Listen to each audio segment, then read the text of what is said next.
You've been trained to be liked, trained to keep the peace, to be agreeable, to be good. But Carl Jung would tell you that goodness is a mask, and if you're not careful, it becomes a prison, because people-pleasing doesn't make you kind. It makes you invisible. You don't get more respect by saying yes. You don't get more love by being easy to like. You don't get more peace by being passive. You just disappear, quietly. And nobody notices. You think you're being helpful, cooperative, supportive, but the truth is, you're abandoning yourself. And every time you do it, you teach the world that your needs don't matter, that your time is flexible, that your boundaries are optional, that your silence is approval. Carl Jung didn't see people-pleasing as politeness. He saw it as shadow in disguise, a behavioral mask used to protect yourself from rejection, conflict, or disconnection. But here's the truth. The more you please, the more you'll be used, not because people are evil, but because people respond to what you allow. And if you never show the parts of you that want to say no, that want to disagree, that want to be left alone, you'll become a shell, a shape built to fit into everyone else's expectations. And one day, you'll wake up and wonder why you're tired, why you're resentful, why you feel fake, why nobody actually sees you. Jung had a name for this: the persona, the mask you were told to wear. The persona is the version of you that was trained by your parents, your culture, your teachers, to be acceptable, to fit in, to get approval, to avoid punishment, to survive. And you needed it. You still do, in some ways. You can't walk through life saying everything you think, acting on every impulse. You need a mask for the world, for social roles, for peace. But here's the danger Jung warned about. When you believe your mask is your identity, you lose your soul. Because you're not here to be agreeable. You're here to be real. You're not here to fit into everyone else's story. You're here to write your own. But you can't do that if your first instinct is to keep everyone comfortable. And this is what people-pleasers never realize until it's too late. Every time you avoid saying no, you say yes to self-erasure, the high cost of being liked. You think the cost of speaking your mind is conflict, but the real cost is resentment. You think saying no is selfish, but the real selfishness is staying silent, while secretly resenting everyone for not reading your mind. You think making people happy is noble, but the real nobility is having boundaries so clear that nobody has to guess who you are. Jung understood that repression creates distortion. And when you repress your anger, your instincts, your voice, you don't become nicer. You become passive-aggressive, bitter, disconnected. Because you know, deep down, you're not being honest. You're performing. You're curating. You're managing people's emotions instead of expressing your truth. And eventually, your body will show the signs. Tired all the time, burned out, disconnected, afraid to disappoint, overthinking every reply, overanalyzing every interaction. That's not sensitivity. That's emotional imprisonment. And it gets worse. Because the more you please people, the more you teach them to expect your compliance. You train them to walk all over you, and they will. Not always because they're cruel, but because you said yes so many times, they stopped believing you had a no. You can't be loved if you're not known. The people you're trying so hard to please, they don't know the real you. They only know the curated version you've shown them.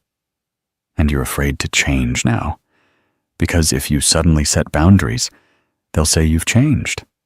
They'll say you're selfish. They'll say you're cold. But that's not the truth. The truth is, they've just gotten used to your silence, your softness, your submission. And when you start being honest, it feels like aggression, not because you're hurting them, but because your honesty is finally protecting you. Jung would say, this is the moment where individuation begins. Individuation isn't self-improvement. It's self-possession. It's the process of becoming a full, integrated human being, with a spine, a shadow, a voice, and a no that means something. And until you get there, you'll always feel slightly hollow, like something is off, like your life doesn't fully belong to you. That's not depression. That's your real self trying to wake you up, trying to scream through your fake smiles, trying to cut through your agreeable emails, trying to break out of the script you've been acting out for years. And the only way out is to stop pleasing. What happens when you finally stop? People will get uncomfortable. Some will get angry. Some will leave. Some will try to guilt you back into being soft. Let them. That's not cruelty. That's clarity. Because you're not here to please people. You're here to be whole. You're here to say what needs to be said, to set boundaries that disappoint others, but protect your soul, to walk away from people who only loved you when you were easy to control. Jung would tell you, this isn't selfish. This is your awakening. And now, we'll explore the psychology of that awakening. Why people-pleasing is rooted in childhood survival, how to recognize when your persona is running the show, and how to begin the process of breaking the pattern without losing your relationships or yourself. Carl Jung didn't call it people-pleasing. He called it a betrayal of the self, because you weren't born this way. You didn't enter the world hoping to please everyone. You weren't designed to say yes when you meant no. You weren't built to hide your truth just to keep the peace. You were trained into it, molded, conditioned. And the worst part is, you thought it was love. You thought staying quiet made you mature. You thought sacrificing your needs made you generous. You thought suppressing your emotions made you strong. But the truth, it made you disappear. And the person people love, the person they admire, depend on, praise, isn't really you. It's your persona. How the persona is formed. Jung defined the persona as the mask you wear to survive the demands of society. It's not fake, it's functional. You put it on to navigate school, family, relationships, work. It helps you fit in. It helps you get by. But when you start to identify with the mask, when you forget where it ends, and you begin, you lose the one thing that makes life real: authenticity. And this is exactly what happens to chronic people-pleasers. Somewhere in childhood, they learned that being honest meant being rejected, that expressing frustration meant being punished, that having needs meant being selfish. So they adapted. They smiled when they wanted to cry. They said yes when they wanted to scream. They acted small so others could feel big. They learned that love isn't given. It's earned through performance. And so, the mask became permanent. What Jung knew, that modern psychology misses. Most modern advice tells you to speak up, set boundaries, take time for yourself. It sounds nice, but Jung went deeper. He believed people-pleasing is not just a behavior problem.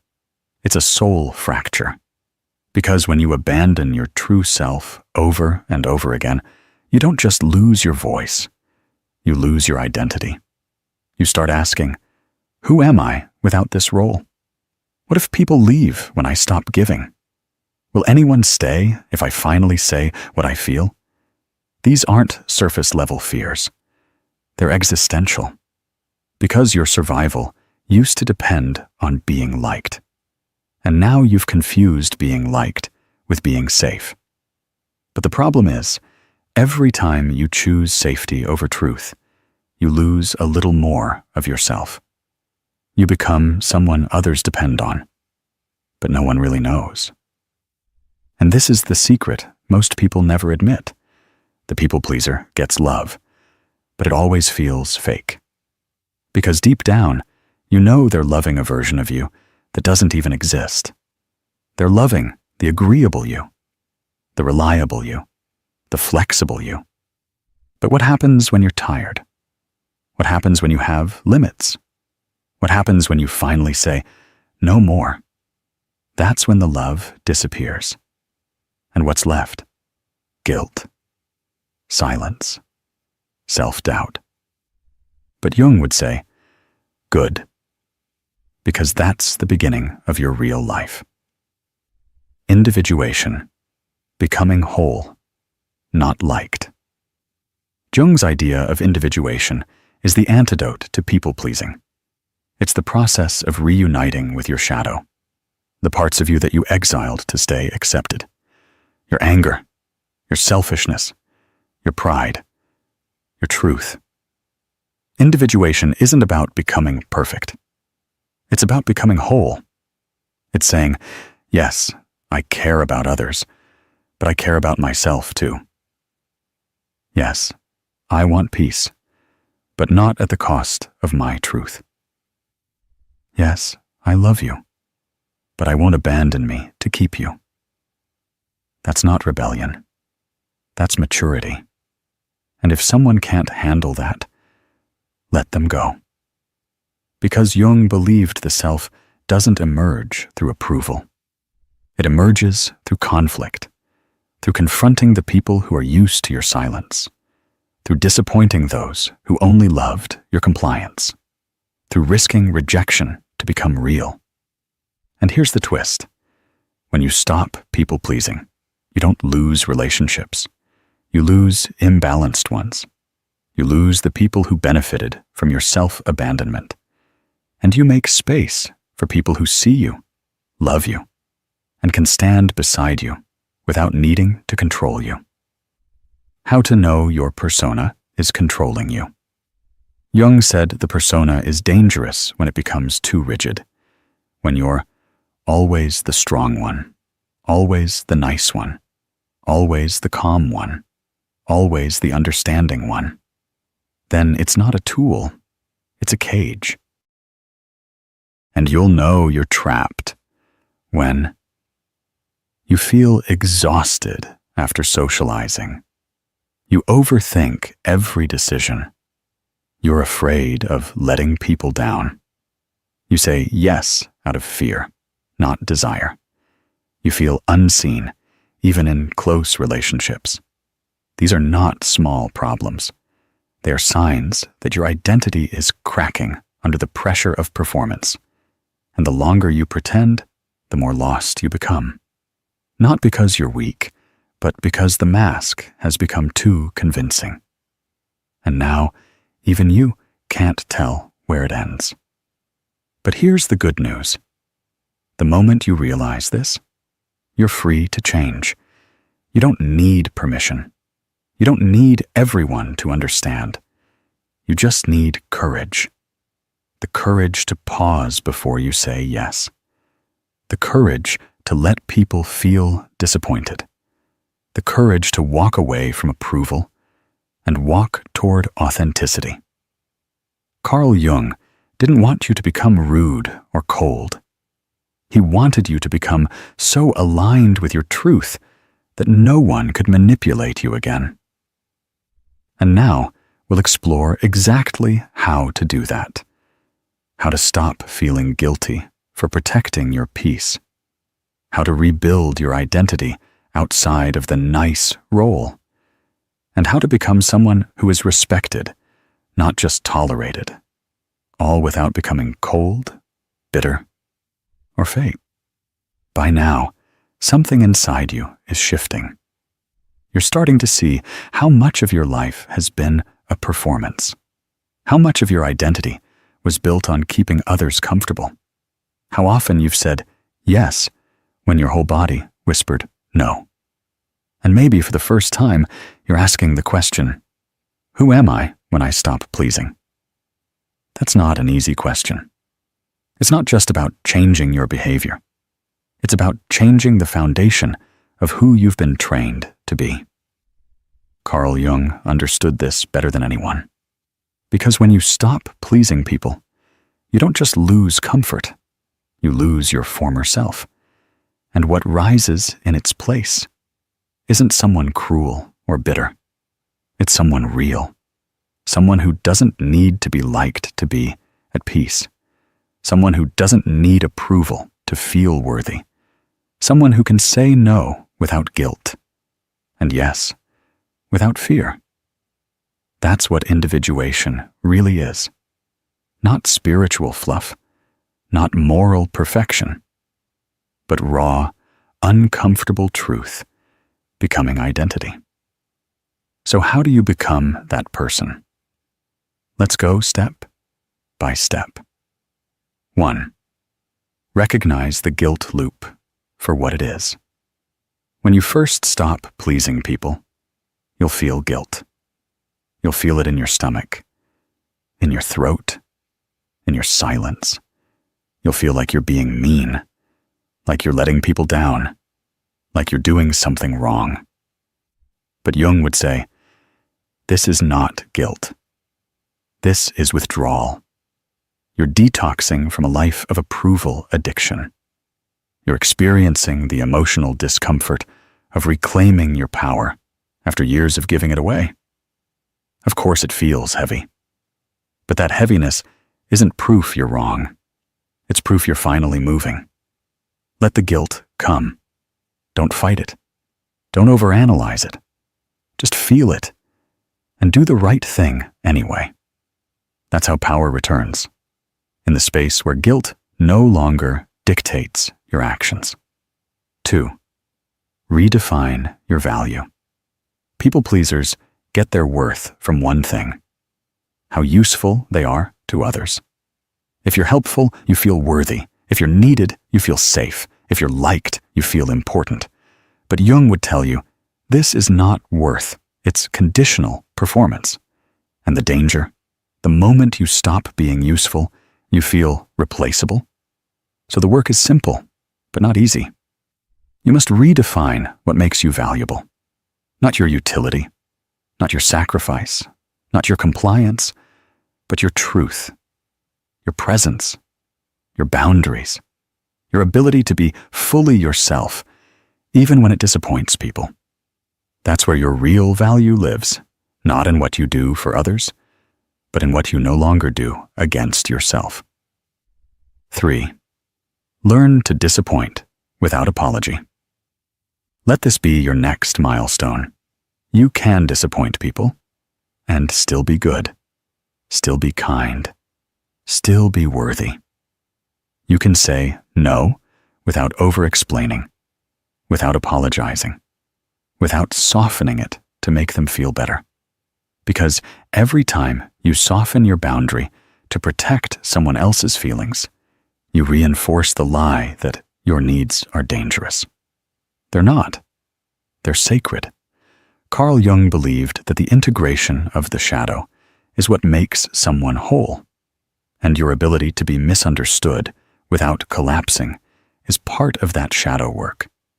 You're not here to manage how everyone feels about you. You're here to be rooted in who you are, especially when people don't understand it. 4. Start small. Stay unshakable. You don't need to announce your new identity. You don't need to prove how confident you are.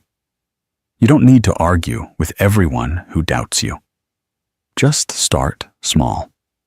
Don't respond right away. Don't explain every no. Don't over-apologize for things that aren't wrong. Don't offer more than you want to give. Let it be quiet. Let it be consistent. And soon, something magical happens. People begin to recalibrate their expectations around you. They stop pushing. They stop assuming. They stop draining. Because you've trained them, through your silence, your firmness, and your peace, that you're no longer here to please. You're here to be whole. 5. Embody the new standard.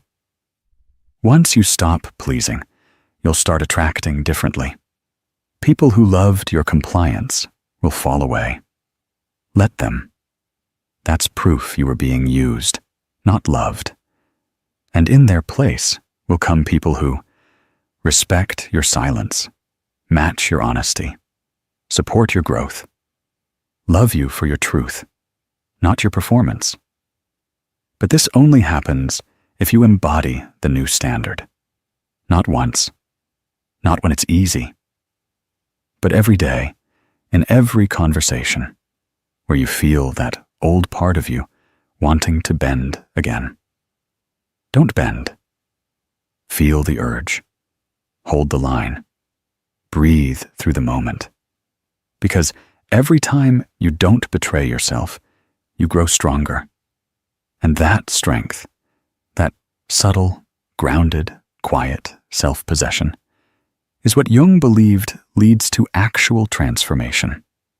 Not outer success, not validation, but internal integrity.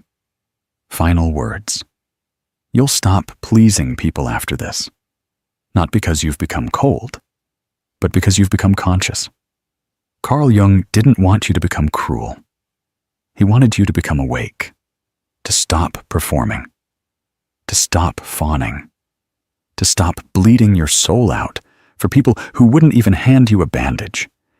He wanted you to become someone who is clear in your no, honest in your presence, grounded in your discomfort, whole, even if it makes others uncomfortable. Because the ones who are truly healed are not the ones who are always liked. They're the ones who are free,